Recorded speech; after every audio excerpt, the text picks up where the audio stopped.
রচনা ব্যানার্জির ভোটে দাঁড়ানো নিয়ে একেবারেই খুশি নয় তার ছেলে। রাজনীতিতে আসার কেন সিদ্ধান্ত নিলেন রচনা ব্যানার্জি, এ বিষয়ে জানালেন অভিনেত্রী একটি জনপ্রিয় সংবাদ মাধ্যমে। আপনাদের সবাইকে স্বাগত সিনে গসিপে।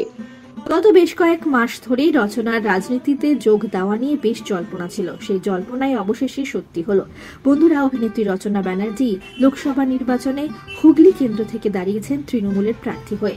রচনা ব্যানার্জিকে একটি জনপ্রিয় সংবাদ মাধ্যমের তরফ থেকে জিজ্ঞেস করা হয় মায়ের ভোটে দাঁড়ানো নিয়ে ছেলের কি অভিমত। এ বিষয়ে মুখ খোলেন অভিনেত্রী। রচনা ব্যানার্জি তার অভিজ্ঞতা নিয়েও জানান অনেক কথাই। কেমন অনুভব করছেন অভিনেত্রী সে বিষয়ে মুখ খোলেন এই সাক্ষাৎকারে অভিনেত্রী জানান তার অনুভূতি। অকপটে দিদি নাম্বার 1 বলেন রাজনীতিতে তার কোনো অভিজ্ঞতা নেই, তবে তিনি নতুন চ্যালেঞ্জ নিতে ভালোবাসেন।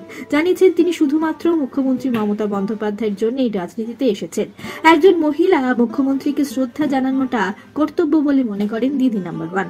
রচনা বন্দ্যোপাধ্যায় জানিয়েছেন আদতেও নির্বাচন লড়বেন কিনা এই সিদ্ধান্তটা নিতে তার দেরি হয়ে গিয়েছে। তার কথায় গত 1 মাস ধরে এটা নিয়ে আলোচনা চলছিল।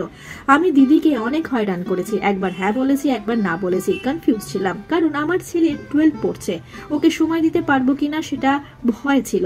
তবে দিদির কথায় জাদু আছে, মা ভোটে দাঁড়াচ্ছে, এই বিষয়ে ছেলের কি সিদ্ধান্ত, ছেলে কি খুশি? রচনা জানিয়েছেন তার ছেলে এই সিদ্ধান্তে মোটেই খুশি নয়।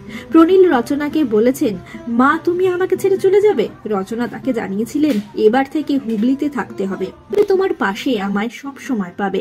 রচনার কথায় তার ছেলে উচ্চ মাধ্যমিকের পর বাইরে পড়তে চলে যাবে, সেই সময় বাইরেই তার একটা নিজস্ব জগৎ হবে, সেই সময় আবার তিনি এই সুযোগটা পাবেন না। তাই তার এই চ্যালেঞ্জটা নেওয়ার কথা মনে এসেছে।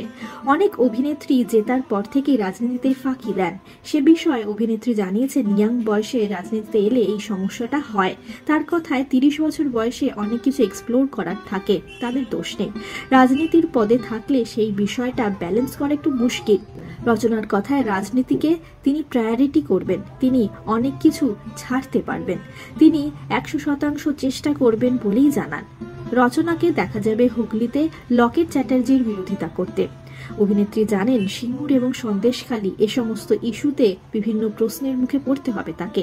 এ বিষয়ে অভিনেত্রী সাফ জানিয়ে দিয়েছেন এটা তো হবেই, এটাই তো লড়াই, তবে তিনি শালীনতা মেনে রাজনীতিতে লড়বেন তা জানিয়েছেন অভিনেত্রী। গালাগালি করা, নোংরামি করায় বিশ্বাসী নন রচনা ব্যানার্জি, একথা স্পষ্ট বলে দিয়েছেন দিদি নাম্বার 1। তবে ভোটে জিতলে মহিলাদের পাশে দাঁড়াতে চান রচনা ব্যানার্জি। তবে যদি হারেন, রচনা সাফ কথা, হারলেও সমস্যা নেই, শুটিং সংসার সবই তো তারই রয়েছে। বন্ধুরা, অভিনেত্রী রচনা ব্যানার্জির ভোটে দাঁড়ানো নিয়ে আপনাদের কি বক্তব্য?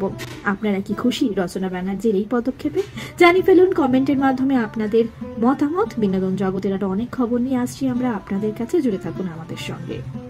আমরা হলাম সিনে গসিপ, জুড়ে থাকুন আমাদের সঙ্গে, সাবস্ক্রাইব করুন আমাদের এই ইউটিউব চ্যানেলটি।